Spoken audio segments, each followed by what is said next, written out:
This is Pucks in 7 with Ryan Paton and Victoria Matiash.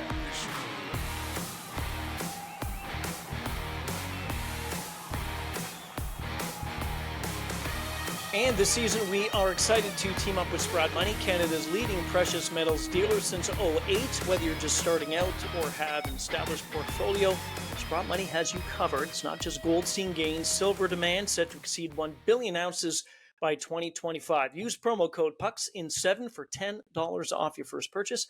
Visit sprottmoney.ca. That's SPROTT money.ca. Ryan Paton, Victoria Matiash, here we go. Boy, too bad there's not a lot to talk about, Vic, in both the West and the East. Don't know how we're going to fill the next number of minutes. It's a bit of a bad news show at first It glance. is.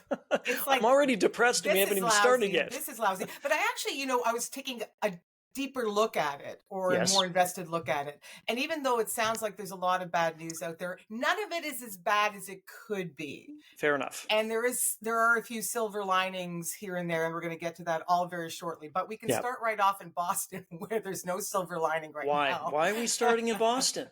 What could possibly have happened in Boston? We should mention we have Shawn Hutcheon coming up later on. He's our guest today. And we actually asked him, he's a Boston beat reporter. He does a whole bunch of other things for the fourth period and different. He's also an advisor in different aspects. So he's going to be very interesting to talk to. But a Boston guy.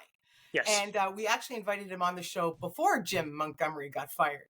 Yes. So it was a bit of hot diggity, good timing by us. Again, Jim Montgomery fired Ryan. What do you think? I always find that funny, too, when we sometimes get guests on. I remember one time last year during a show on XM, that Sirius XM, they do the hot stove. I remember I texted someone, said, "Oh, do you mind coming on because we can talk about this?" And she said, "Oh, I'm not surprised because they're terrible."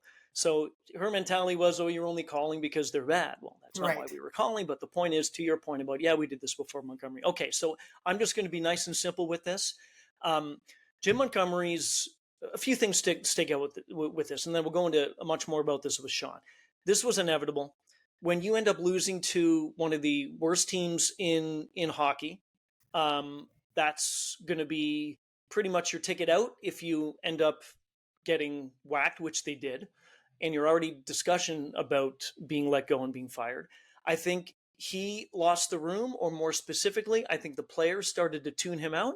I think there was dissension on the bench, in the room, in the upper brass, whatever. He had 1 year left. He was in the last year of his contract. So many different things. That's a big thing. That's a big thing. So Don Sweeney's trying to save himself. It's not like this team was terrible coming in. Montgomery had an amazing couple of seasons. Yeah, they didn't win the cup, but whatever. So I think this was just one of those things where people, to be honest with you, weren't getting along, and he had to go. It was time. It was time. Jim Montgomery is going to be just fine. He Absolutely. might have another coaching job this year, say Detroit. He might be somewhere else very quickly. I think this just in. Jim Montgomery, no.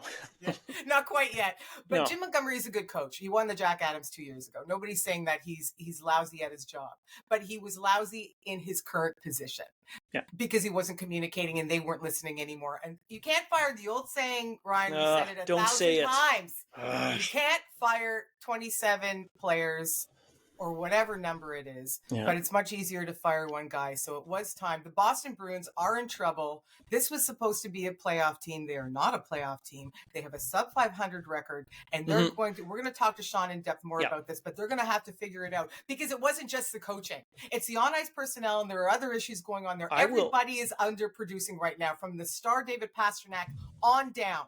I will say it has nothing to do with the coaching.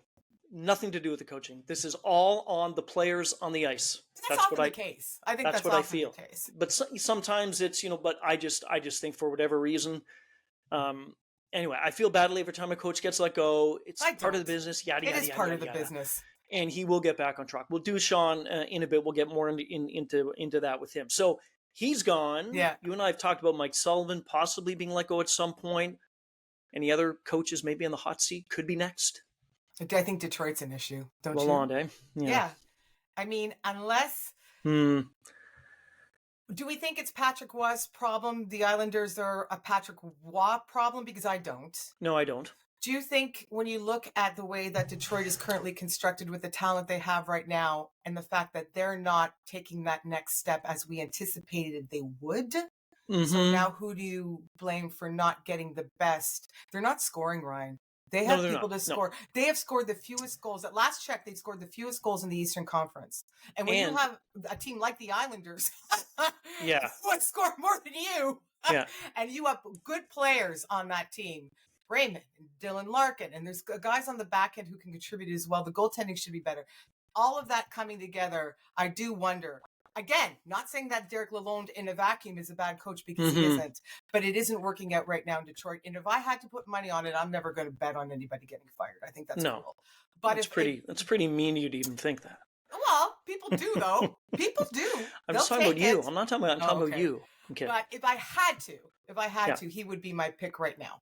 And he's also in the last year of a contract as well. The contractual situation is such a huge part of that. So from what I gather, a lot of people were thinking Detroit was probably an 81, 82 point team.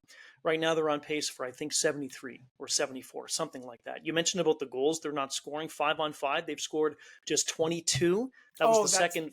Horrific. Is that terrible? 5-on-22. That was the second lowest as of Monday. So it may have changed. I don't know. But anyway, 22, regardless, is bad. Other coaches, maybe there's Luke Richardson. I don't see that happening. No, neither do I. You mentioned Sullivan, to me, is somewhat okay for now, because it's not like the Penguins have gone 0-15 in the last whatever. Here and there, I mean, they blew one last night, which they always seem to do. So I'm with you. I think Lalonde is probably the next one to go. Whether that happens in the next week or two, I'm not sure. Do you know why I don't think Mike Sullivan? Why? Because I listened to you on the hot stove, and Dave Pagnotta knows these things.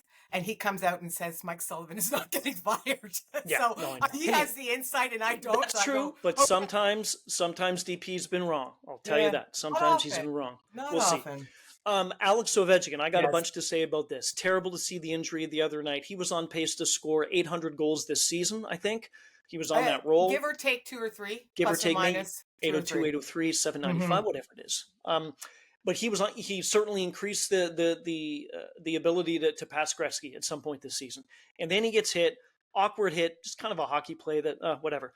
What I've been seeing is that, yes, it's week to week with an injury, but this could be longer than that. And I think if you looked at it, it is something to do with the knee, a ligament or something like that, and it bent the wrong way. He went down, needless to say, tough to see, and Ovi's not going to be back for a little bit. Leading the NHL in goals right now with 15. The 2 games before getting hurt, including the game he was injured in, a hat trick and then 2 goals, 5 goals in 2 games. He was on these He was on these Ovi runs again. This is what he does, right? Just skyrockets. 27 short of Gretzky's record at last check. I have heard a more sunny side of the street view of this. So this is why I said it's not a silver lining. There's nothing good about this, but maybe it isn't as bad as all that. And I've heard from a couple of different players that said, this looks like an MCL. I had this injury. I know what this is. This could be a 3, 4, 5 weeker, which is not the worst, Ryan. Not the worst. If you're thinking week to week, 3, 4 weeks would be great.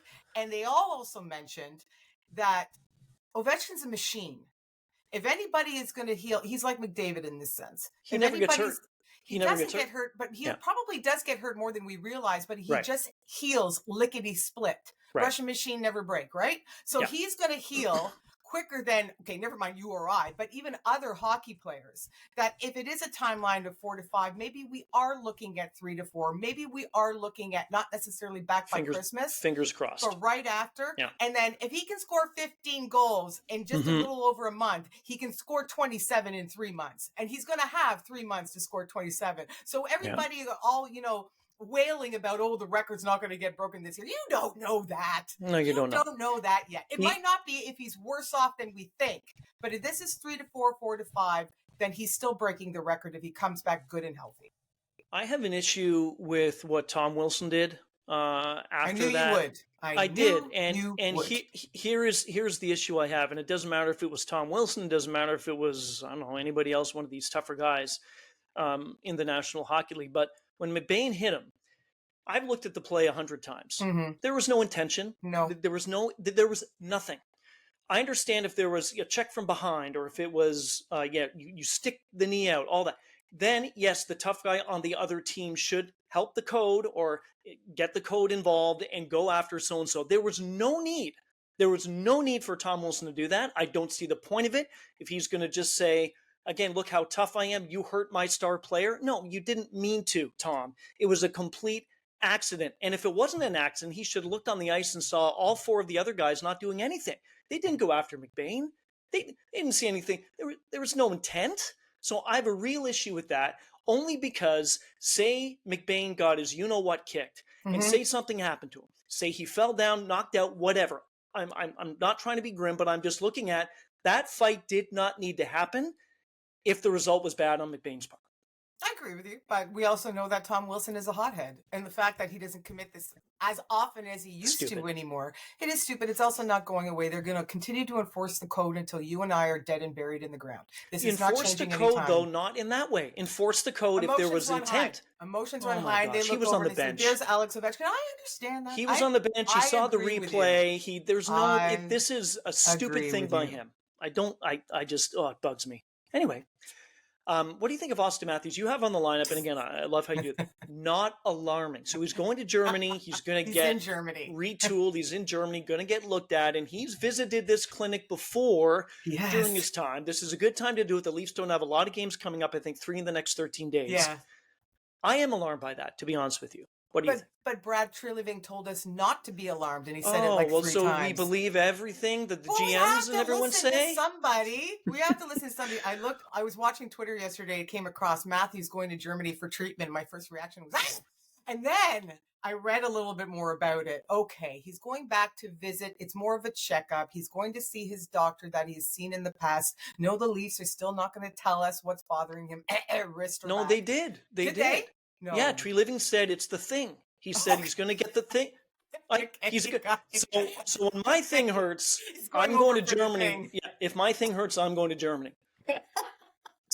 That's right. It is the thing. Right. So he's getting treatment on the thing. But Treliving was very, very forthcoming. And this is the most candid he has been about this so far, which is why I'm probably too gullible, but still gullible enough to believe it. He says this is not alarming. He said not alarming 3 times. He said he could actually even be back in the next couple of weeks. So if it is bad as all that, he's not going to say a couple of weeks, Ryan. He's not. So if he's just going over there to get a good look over, I have to feel optimistic because losing Ovechkin now, and here's another one of the elite goal scorers in the game.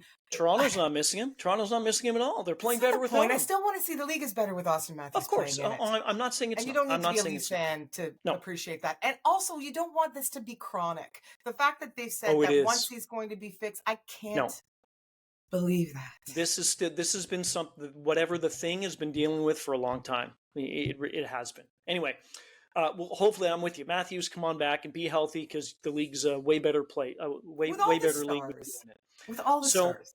The Atlantic Division, this is something. You've got 4 down to 8. Boston with 19 points, Ottawa 17-17, Detroit 16, Montreal 16. And then Tampa's creeping up. They won 3. Then Toronto and Florida separated by 1 point. We got ourselves a race. Especially for the bottom, in the basement. Yeah. If we assume or we guess that 4 teams are going to go from each division, which is just the easier way of looking at it to start. I know it could change, but for now, let's just say 4 are going to go from each. One of the Ottawa Senators, Buffalo Sabres, Red Wings, it's not going to be Montreal, but let's just say Montreal Canadiens could be very much in this race if the Boston Bruins don't get their act together like we expect them not to. So I want to ask you, take Boston out of it. Of those other 4, who would you pick right now has the best shot? You already know my answer, but who would you say? Process of elimination, not Buffalo. I think it is a process of elimination. No, I'm trying. You'll get what I'm saying. Okay. Process of elimination, not Buffalo, not Detroit, not Montreal. So that's my process of elimination. So you're picking the Ottawa Senators. I'm picking Ottawa. Ryan Paton has just declared that the Ottawa Senators are going to go to the playoffs. Everybody mark it down. The Ottawa Senators who can't defend to save their lives. Actually, that's not true. The Ottawa Senators are a pretty good team. Okay, so if they can't defend, Buffalo can't defend. They have 61 goals allowed. Ottawa's 58. Detroit can't defend 60. Montreal can't defend 71. Out of those teams, Ottawa defends the best. The Sabres are defending better now. Ukko-Pekka Luukkonen is playing better now. That defensive core is playing better now. But you know my pick is the Buffalo Sabres, obviously, because I'm not dropping that. I am taking that one with me until the end of until they are mathematically because you eliminated. have something with Buffalo. You're a Bills. Yeah, no, I love Tage Thompson. I have something for Tage Thompson. I will absolutely give you that. I know you do. Yeah, we're gonna No try to get him on next pod. Yeah.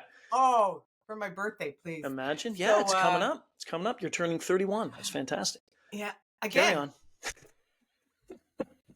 It's the recycle birthday. Go on. Yeah. Recycled over and over. Got a lot of mileage out of that one.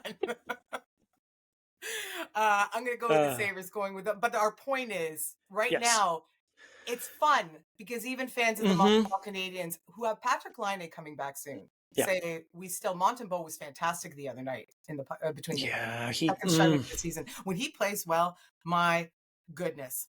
Sticking with the Atlantic, I sincerely owe. Go ahead. I was going to lead you into this. I was going to have some music, some quiet music. Say, hey, Sam. Look, this is Victoria. If you want to go ahead, Sam Reinhart, a personal apology.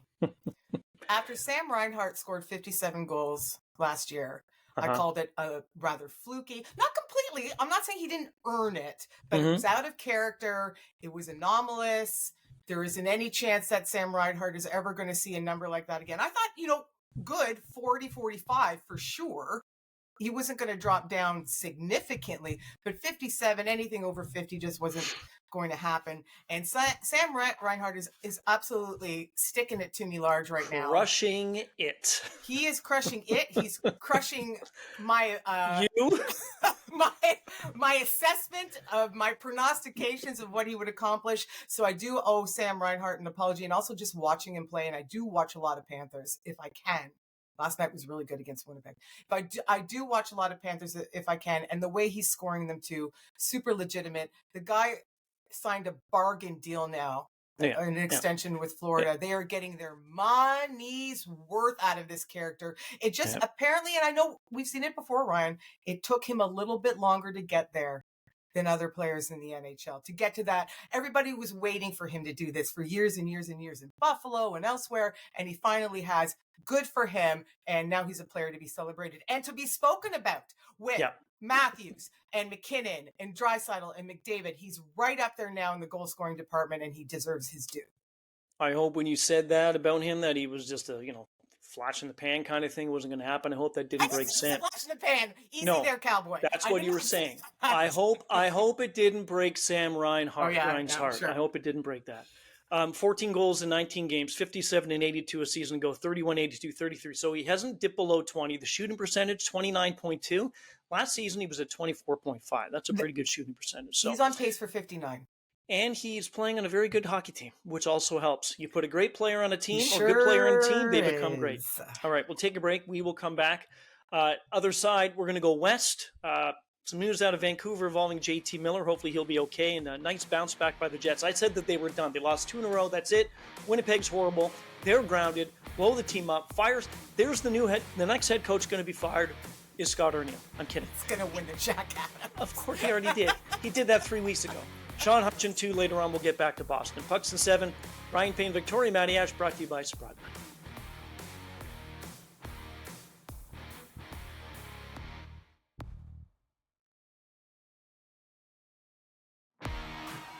Welcome back to Pucks and 7 with Ryan Payton and Victoria Matiash.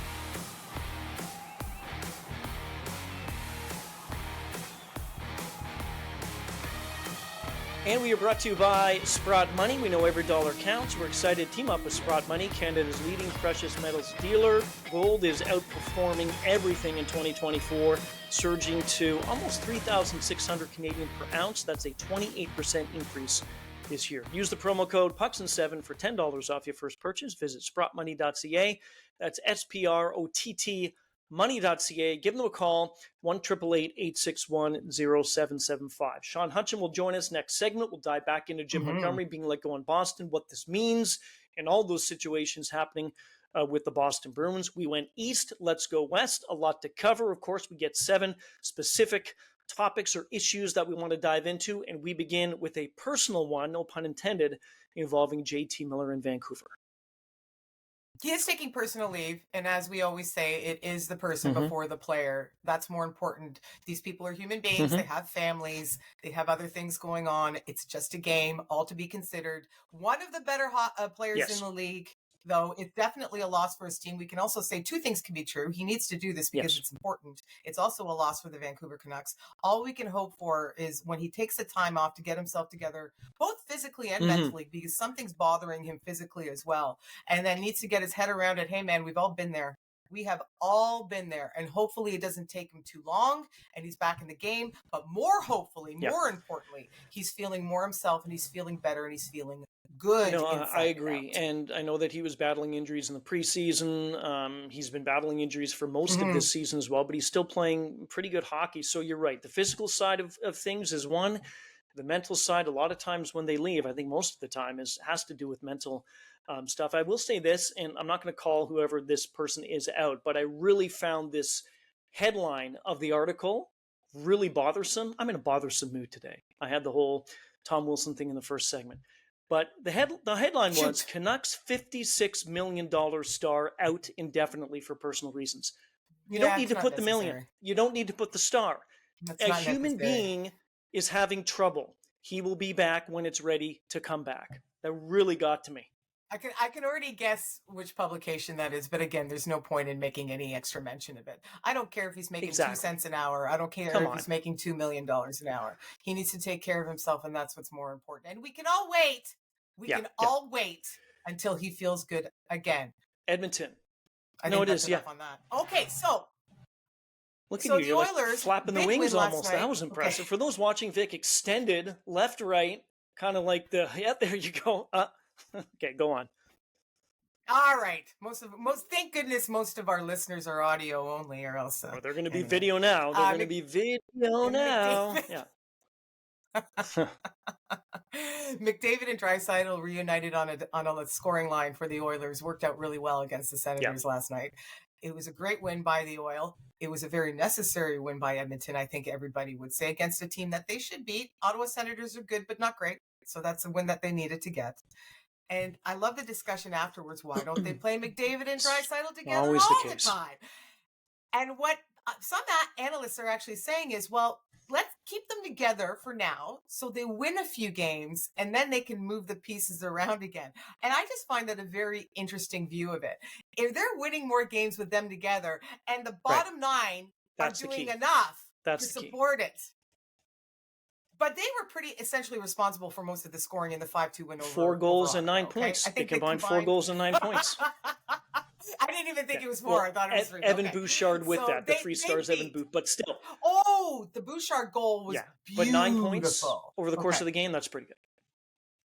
So if I'm coaching in the NHL, and maybe I will in Detroit shortly, I would say put these 2 guys together until it doesn't work again. If you're a team that's struggling to climb your division, and a lot of people have you pick to win the Stanley Cup, or at least compete for it legitimately, get these guys together until it doesn't work, honestly. So. Every time a McDavid is paired with Draisaitl, or say in Toronto, just pick a couple of names, Matthews with Marner if they're struggling, or some of the greats on the teams right now in the NHL. I always go back to Crosby and Malkin in Pittsburgh and how they've rarely ever played. I knew you were going to say that. Well, they're two legit centers. But I'm saying they're quite talented enough to do a little bit, right? Yes, that's kind of what I'm getting at. But I'm with you. If it ain't broke, don't fix it. If this is working, you need to bank points. You're still trying to climb.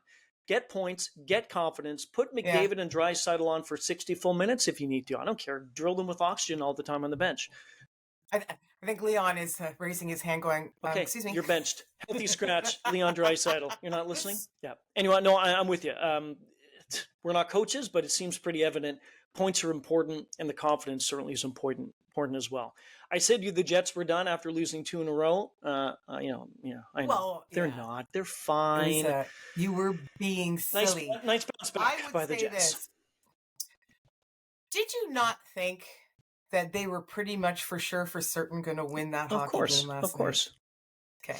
Because when they got beat down in Florida. It's so strange to see a back-to-back when you see a Western team play an Eastern team and they go and play on the East Coast and then come and play. They play a back-to-back on the West Coast. No. We don't get those too often, but I think they're fine. It's the logistics of travel, obviously, make the big difference there in time zones and all the rest of it. But it was neat to watch, this Stanley Cup replay type situation. Well, not type, Stanley Cup replay in Florida, and then come back and see it again. And it was neat to see the Panthers pretty much feed it to the Oilers the first game, and the Jets, the Winnipeg Jets. What we could see as, I'm all over the map here. I got excited. That would be a neat one to see, but they played the Jets. Okay, fine.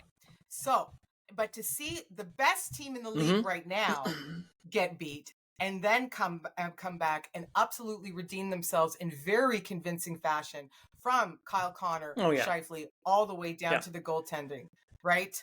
And it was also a very entertaining hockey game. So the Jets are fine. So a week ago, I got that. I got that about 5 minutes ago. I did. I had to throw the Oilers, and I want to see them play. It's okay. Edmonton, Florida, Winnipeg. You're so demanding. You want all this stuff all the time. So a week ago yesterday is when they beat the Rangers. The Jets did 6-3. Then they lose to Tampa. Just kind of going back to the two losses. Yeah, Florida was nasty, outscored 9-1. Outscored 9-1. So then they. I'm with you with that. That to me, of all the wins, how many wins do they have? 43 already, something like that. Of all the wins that they've had, this is one of the more impressive ones. I know there were some days off, 2 full days off between the rematch with the Panthers, but the Panthers are a very good hockey team. And to your point, very well said, they got spanked 5-0. It wasn't like a 2-1 game in overtime. They lost 5-0. Maybe 2 more wins at least this week. Pittsburgh and Nashville, they go back-to-back on Friday and Saturday. The next week they have Minnesota on the 25th. And that leads us into our next discussion. Is the best goaltender right now in the NHL in Minnesota? Personal number wise, yes. Win-loss record, no. It's still Hellebuck, but that's because the Jets have won so many other games right now. But Philip Gustafsson is not attracting enough attention in my mind. I don't think the Minnesota Wild are attracting enough attention in my mind. But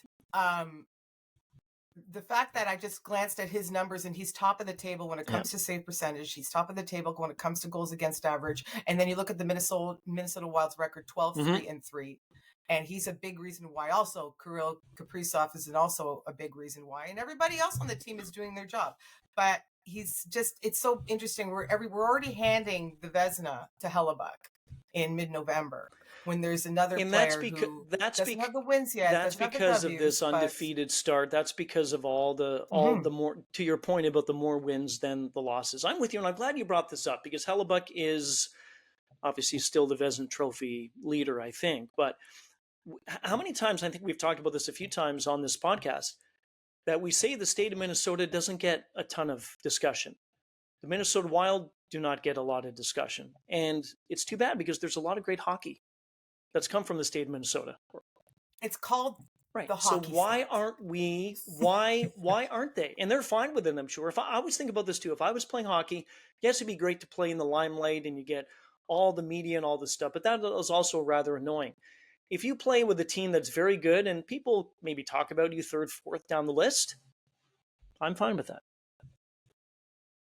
Weather, bit of a homespun states too, and I mean that in the most complimentary way. They're just, salt of the earth people. It's not a lot of skyscrapers, not a lot of flash and dash. It's not the sexiest state, so when right? Are we going? But if you can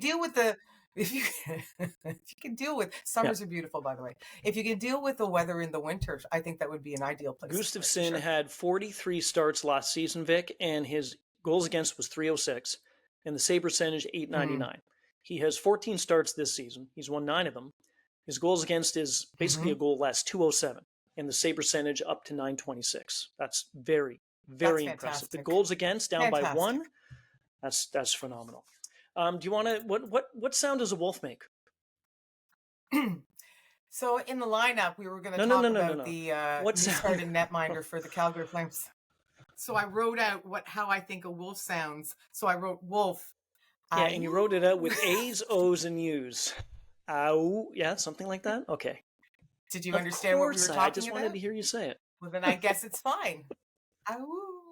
So it's working out pretty well for Dustin Wolf with the Calgary Flames, eh? It is. I will say this, that when I didn't have Calgary moving up at all this season, I think that was pretty well known. I know Calgary's dear to your heart, right? Yeah. The Sabres of the West. That is a great comparable. The Calgary Sabres and the Buffalo Flames. There we go. In the Matiash world, I didn't have them moving up very much at all. But I looked at the goaltending between Wolf and Vladar. I thought, okay, is that like a 1A, 1B? No, it's not. Is that a 1 and a 2? I don't know. Is it a 2A and a 2B? Maybe it is. But no, I'm excuse me, I'm surprised, and it's a good surprise that they're doing this. And it's not like Calgary is right down in the dumps in that Pacific Division. They're actually not playing that badly.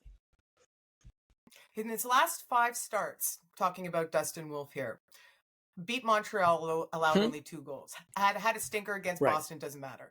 LA held them to 1 goal. Then knocked out his first shutout of his NHL career against the Nashville Predators.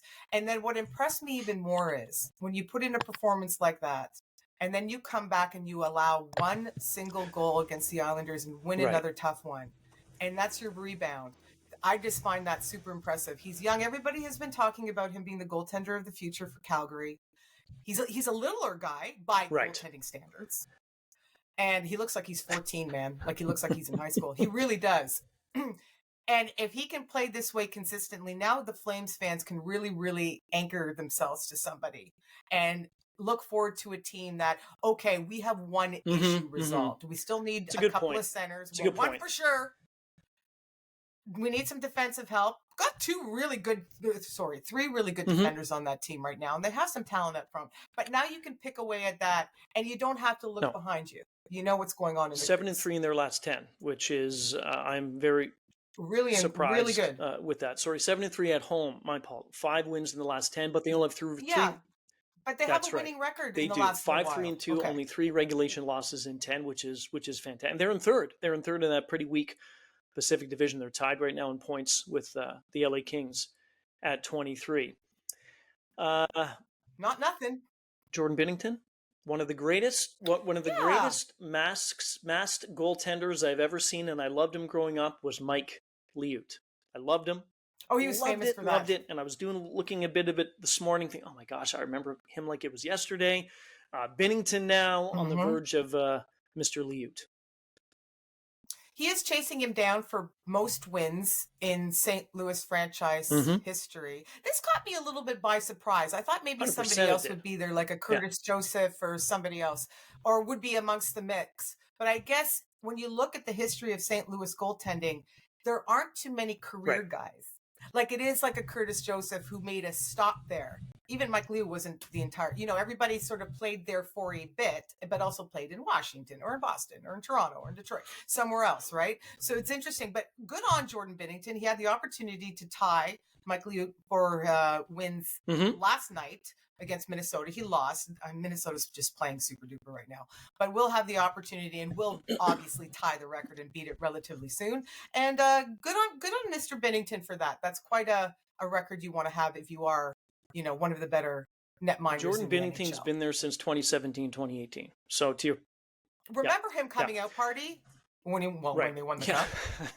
You and I would remember the Stanley Cup. You and I would come out too. Hey, we're on the map. Well, we won the cup. Oh, he was so fantastic that year. He was so fantastic. So this is something they can hold on to as well, because the Blues have not been playing very well this season, and they have been worse more recently than they were to start. So if this is now they have, okay, first of all, they have Robert Thomas back finally, which is huge. Their best skater, and you can kind of rally around this stuff a little bit. Get your netminder over this hump. Get the record. See some positivity from that and try and drag that forward. Some of the other goalies too, I'm not going to go through the whole list of them, but Yair Halak was there for a while. Jake Allen was there for a while. I'm surprised Martin Brodeur doesn't have the most wins in St. Louis history. He was there for a cup of coffee.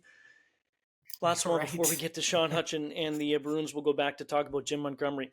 I think this is neat. The Utah Hockey Club, I remember that opening night watching it and seeing the buzz, and finally this team, this franchise has a place that they can call home, and they can forget about all this other stuff. Am I going here in Arizona? No, you're not. You're staying in Utah.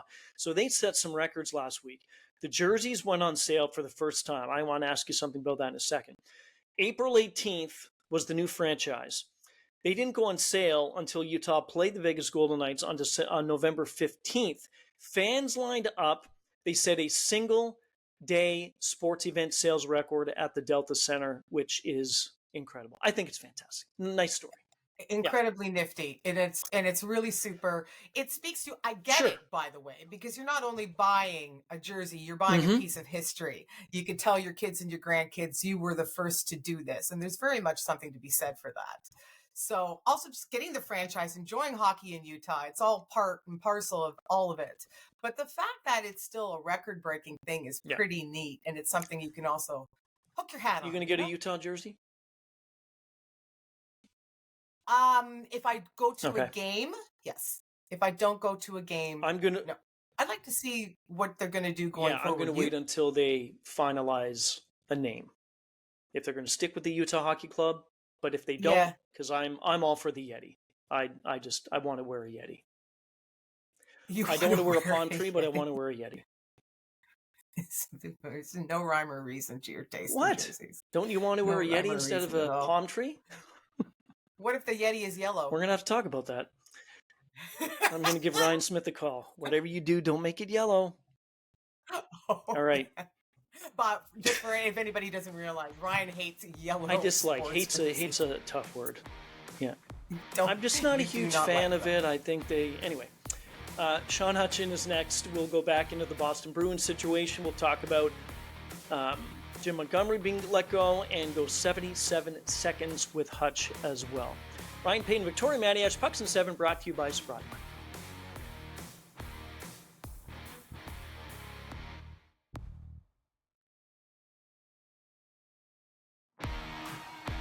Welcome back to Pucks in 7 with Ryan Paton and Victoria Matiash.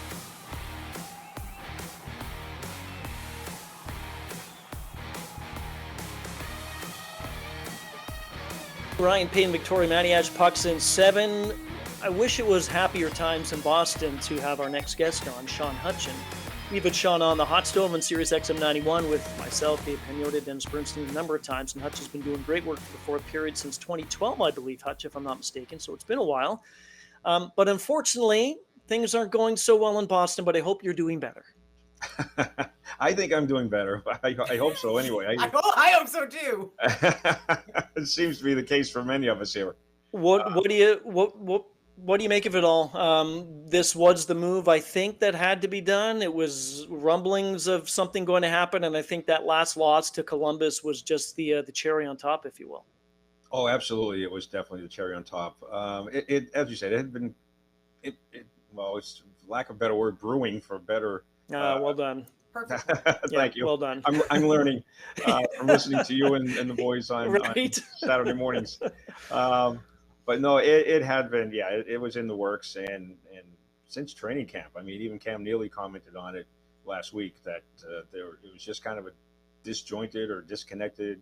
I can't exactly remember the word he used right now, but training camp didn't go as well as it had been hoped. And of course, Jeremy Swayden didn't have his contract, so he wasn't there. But it just I never like to see someone lose his or her job. Mm-hmm. But yeah, it was coming, and this is just, I think this may be just the first shoe drop, so to speak. Really? We'll see. I mean, depending on how the players react to this, the firing of Jim Montgomery, and of course, new interim head coach Joe Sacco, they're used to him. He's been with the team for 10 years. But yeah, I mean, it usually, as is most cases, right? It's not just one person is responsible. Of course not. No. Okay, let's jump on that then, Shawn. What's next? Okay, coach is fired. Okie dokie smoky. Now what? Well, now it falls on the players. Brad Marchand spoke about it just Monday night after the game, that horrendous effort and or lack thereof against Columbus. He spoke about the lack of accountability in the room, and that's not Bruins culture. I mean, Bruins culture since he's been here since 2009. With Zdeno Chara, Patrice Bergeron, David Krejci, Tuukka Rask, that whole group, the accountability was first and foremost in that room. And to hear Brad Marchand say players need to be held accountable and need to hold themselves accountable, obviously red flags everywhere. Yeah. And that means that there are players that weren't listening to the coach, or haven't been listening to the coaching staff maybe, and they're not listening to the leaders in the room. And so that's now, like we say, it falls on the players. Okay, Unfortunately, the coach is lost his job. He's gone. Now, how are you going to respond to it? Mm-hmm. Montgomery had a great couple of seasons in the regular season. The numbers speak for themselves. In the playoffs, they didn't make it, of course. He was in the last year of his contract as well. My sense, and again, I'm with you, and Victoria echoes the sentiment too. We never like to see anybody lose their job, but this was something, I guess, that had to be done. But my sense was, and is still, that the players just started to tune him out.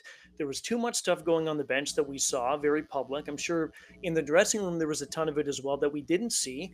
But it's hard for me to look at, this is the same coach and the team's different, but it's not that different from 2 years ago and last year.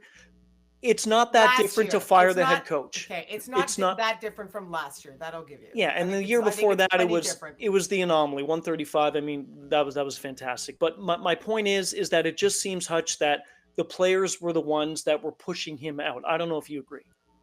No, I agree with that. And actually, and to your point that this is primarily the same team as last year. Actually, there are 8 new players on the team from this year versus last year. But you're right. The one thing that when Bruce Cassidy was here coaching that got him in trouble with the players was that he was calling players out in the media. Right. That's something that Jim Montgomery began to do last year, and I know that again, it just didn't sit well with that group of players. Yeah. And then I mean, I think really the piece that broke the ice was we all saw it when he went over and got on Brad Marchand. Gave him that little. I don't want to say shove, but kind of like, hey, wake tap. up, and give him that little tap. Yes, that little tap on the shoulder. Yeah, unfortunately, this day and age, the way coaching and players are, I mean, that just doesn't go over with players. It doesn't go over well at all, especially when it's your captain. The players all have the utmost respect for their captains of their teams, and especially with the Bruins. The Brad Marchand is a Hall of Fame. I think has had a Hall of Fame career, arguably. And he's one of the elite players in the league and has been for a few years. So his teammates look up to him, and the other leaders on the team look up to him as well. And to see that happen out there in front of, at that point for them and the players, in front of the other team and in front of 15, 16, 18,000 people. Yeah. That was it. That just separated any continuity between players and the coach. Yeah. There's 2 questions now, and I'm torn. I don't know. I'm going to get to both of them, though, if Ryan doesn't beat me to it. But I'm going to start with this. What's wrong with Jeremy Swayman? Or is there anything wrong with Jeremy Swayman? I'm not sure there is anything wrong with him. I think he can be playing better. Yes, he can. That's for sure. His reaction time, especially against Columbus the other night, it just wasn't there. He made some good saves, but on 3 of the 5 goals, I've watched replays over and over again, and I'm saying, Jeremy, you used to stop those shots. Yeah. I think that I know a lot of people are saying, well, he missed training camp, and that really hurt him. Yeah. And it does hurt, but we're 20 games into the season. Yeah. And I don't buy that at all. Yeah. Right. Same here. That's the thing. We're 20 games into the season. He's played the majority of them. He's, of course, practices and everything like that. So, he really hasn't had a lot of help in front of him. Yeah. So I think I'm not sure if it's so much what's wrong with Jeremy Swayman. It's systemic. It's the whole team. Let me just pick up. Let me pick up on something. Then Vic can jump in. Does Linus Ullmark not being there have anything to do with Jeremy Swayman not feeling that, hey, I've got a crutch behind me if things go wrong? We were one of the best 1A, 1B. I don't know if it does, but do you think that has anything to do with the fact that Swayman may not be as playing as well because he doesn't have one of his good friends and a really great goaltender beside him? A safety net too. Yeah, safety net. Yeah, I think that's a great point and a great question, and I believe that does have something to do with it. Yeah, they're best of friends, and that friendship, that bond they have is not for show. It's a real thing. It's a real thing. Mm-hmm. And so I think not having Linus Ullmark here, I think it has had an effect on Jeremy Swayman. Mm-hmm. Like you say, he's able to have that kind of safety net to say, hey, what are you seeing? And, you won a Vezina Trophy. What can I do better? What can I do different? Sure. And now that's gone, and so now that there needs to be that trust formed between Swayman and Joonas Korpisalo. I'm sure it's coming along. Korpisalo's been really great, especially his play has been really good. and so I think they can bounce ideas off of each other. Goaltenders always do, but there was that bond, and that's a special bond that Allmark and Swayman had, and I can't see how it can't be missed by Swayman. I'm glad we brought that up. That's interesting. All right, but Shawn, a little bit of real talk here, okay? Head coach is fired. Joe Sacco is a perfectly capable head coach. We've seen that in the past. Jeremy Swayman is going to play better. I think we all understand that's going to eventually happen. As this Bruins team is currently constructed with the personnel they have, do they have a legitimate shot to contend for a playoff spot and even advance in the postseason? Is the personnel there? Contend for a playoff spot, yes. Okay. That's about it, though. Stanley Cup, absolutely not. Right. Okay. Yeah. So what do they need? Oh, they need an Help. Overhaul. I mean, yes, right. Yes, they do. No, I mean, there is no real true number one center. Yes. Elias Lindholm is here, hasn't really lived up to the expectations. I mean, then again, there were really, I think, a lot of unrealistic expectations placed on him. I mean, people, heard about what he did with Calgary, heard about what he did with Vancouver, and he was scored timely goals and things like that, and which he did. He hasn't yet here in Boston, but he's not going to score 25, 30 goals. That's not Elias Lindholm. Pavio Zacha was given a shot at center. Mm-hmm. I thought he was very good at center. He was very good at faceoffs. Defensively, excellent. But again, he's not going to give you 30 goals. No. Charlie Coyle is another 15 to 20 goal guy on a great year, not having a great year. Yeah. So that's where it starts. And speed. I mean, there is no speed on this team. They decided, GM Don Sweeney decided, well, we need to get bigger. We need to get heavier to compete with Tampa Bay and Toronto. Yeah. Great. Okay. Yes, you did need that. But in doing so, you came up with a very slow team and bringing in the big guys. And last time I checked, the NHL is a fast league. It's a pretty quick league. Faster than it ever has been. Exactly. So let me throw this. I was going to go to Don Sweeney. Of course, the coach is gone. Sweeney's been under the hot seat. You mentioned the changes they had this year, the players that are not here now that they were a year ago. Does blame need to be centered on Don Sweeney, what he did and what he didn't do? I think he shares in it for sure. Mm-hmm. Okay. Like I said, I think there's plenty of blame to go around. Mm-hmm. Not just Jim Montgomery, but players. But yes, Don Sweeney as well. What about the mascot? Does the mascot get blamed at all for? We don't see him as much as we used to. You see? Okay, well, there's the key to bring him. But yeah, he's like, I have nothing to do with this team. That's right. Yes, he's like, oh, Columbus has a 3-0 lead at the first period. Okay, I'm out. So,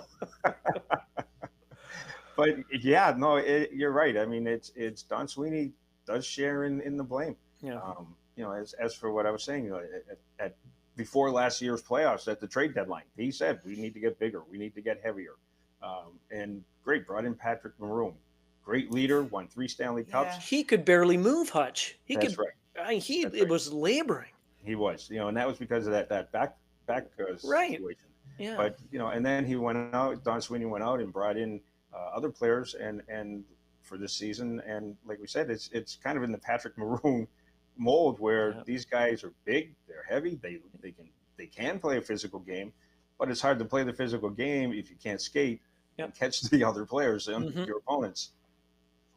So I think as I say, I think the roster construction, I think it needs to be, there need to be changes made, and I think we're going to see some changes. Don Sweeney's been out scouting a lot, not only for I've heard that. Yeah, Bruins scouts at this game. Bruins scouts at that game. Bruins scouts at this game. How many were at the other game you tweeted out? Was it 13 or was it more than that? 18. 18. There were 18 teams represented. Unbelievable.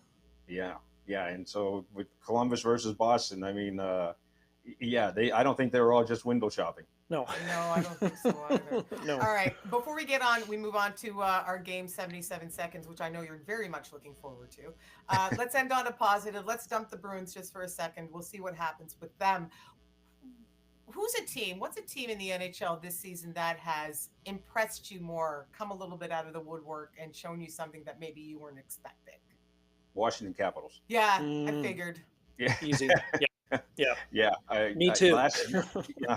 and a lot of everyone I speak with, same thing.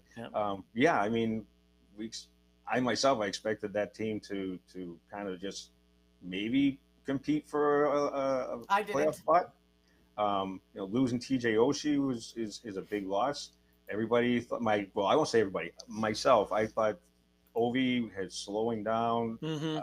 Just doesn't have a lot left in the tank. He's going after Wayne Gretzky's record, but it's going to take a couple of years. And all of a sudden, he's playing like 25-year-old Ovi. So, adding Strome to the lineup was a huge addition for that team. Defensively, they've gotten younger, but they're playing excellent defense. In goal, they're getting the goaltending. And they add the speed. They're a faster team. So, I'm really impressed with what the Capitals are doing. Ovi, just get back when you're ready, and hopefully it's not too long. I would love to see him, and I think Vic and I talked about this too before he got hurt. We'd love to see him get it done this year. Say the injury aside, I didn't want him to be, say, 4 goals shy by the time the 82nd game was played, and then, can't get it, and then you got to wait till next year. But everybody wants to witness history, right? Everyone does. Everyone does. Okay. You ready, Shawn? Yes, I'm a little nervous, but I'm ready. You have no choice. So here we go. I know. You're not like the mascot. You can't leave. You're with us. No 3-0 lead here. No. 77 seconds with Hutch. We go into 7 questions in 77 seconds. You can take 2 seconds with one, and you can take 15 with another. Whatever you want to do. We never. I mean, Vic says she has the time clock going, but she never does. So sometimes, Shawn, you do your own arithmetic. Sometimes this goes 700 seconds. Yeah. Well, I didn't major in math, so I don't know. I might be in trouble. We're going to be on for the next 10 minutes then. Here we go. Okay, so Boston is not playing well. Do you boo your team when bad, yay or nay? The fans were booing big time after the first period in that game against Columbus. So do you philosophically agree with that stance? I would, yes. Yes, I would. I myself don't. I know the players, for the most part, the players are giving it their all. Yeah.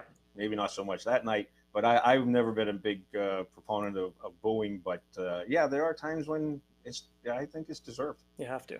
Here's Ryan's facetious questions. When is Bergeron coming back? Well, the Celtics had a basketball coach, and all of a, I can't think of his name all of a sudden, but this was several years ago when he said Larry Bird is not walking through that door. And same thing. Yeah. Yes. So same thing. Patrice Bergeron is not walking through that door. No. Right. He looks good though. He could. He's still in great shape. He is. Your favorite ever interview that you've done? NHL related. Wow. I would say Jaromir Jagr.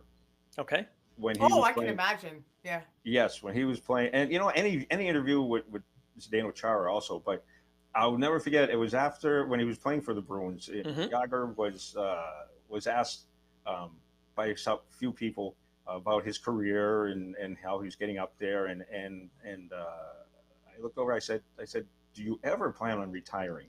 And his answer to me was, are you married? I said, yes. He said, do you love your wife? I said, well, yes, of course. He said, I love to play hockey. Why would I ever leave the game of hockey? Great answer. Exactly. And I've never forgotten that. And that's good. Yeah. One of my favorite people to talk with for sure was Jaromir Jagr. You have 2 seconds on this one. Who wins the cup this year? Oh, right now I would say Dallas. Sounds good. Okay. How many points did you ever score as a defenseman at Fitchburg State University? That would be 7. 7? 1 goal, 6 assists was my best year. You were more of a stay-at-home fella then, in general. I was more of a first pass guy. Okay.